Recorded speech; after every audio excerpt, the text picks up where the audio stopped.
আচ্ছা, আসসালামু আলাইকুম। তাহলে হচ্ছে ম্যালেরিয়া পরজীবী নিয়ে আমাদের গল্প শুরু হচ্ছে।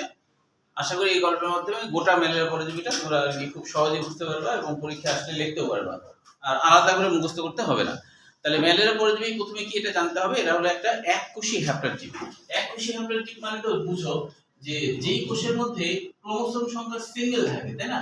ধরো এরকম সিঙ্গেল অনেকগুলো যদি থাকে, কেউ কারোর সাথে জোর বেঁধে থাকে না, সিঙ্গেল সিঙ্গেল থাকা, এটাকে বলা হয় হ্যাপ্লয়েড জীব। তাহলে ম্যালেরিয়া পরজীবী এককোষী এবং তারা হ্যাপ্লয়েড জীব, ঠিক আছে? এবং এরা প্রকৃতিকোষী, যেহেতু এরা প্রোটিস্টার মধ্যে পড়ে এবং এরা প্রকৃতিকোষী, এটা মনে রাখতে হবে। আচ্ছা, এখন এই ম্যালেরিয়া পরজীবী এরা যেহেতু পরজীবী, তার মানে অন্য কোনো জীবের উপরে আশ্রয় নিয়ে ও তার জীবন অতিবাহিত করে, বংশ বিস্তার করে, তাই না?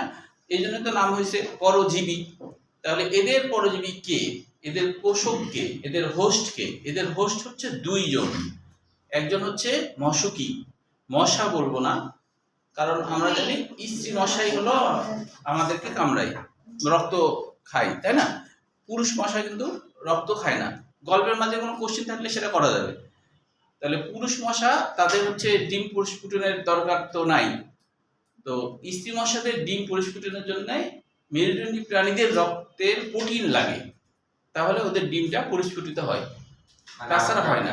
ডিম বানায়? হ্যাঁ, ডিম বানায় না, ডিমটাকে ডেভেলপ করা, ডিম থেকে বাচ্চা হওয়ার যে ব্যাপারটা আর কি, এইটা। হ্যাঁ, তাহলে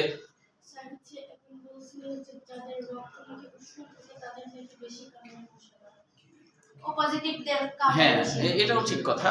এবং মেয়েদেরকে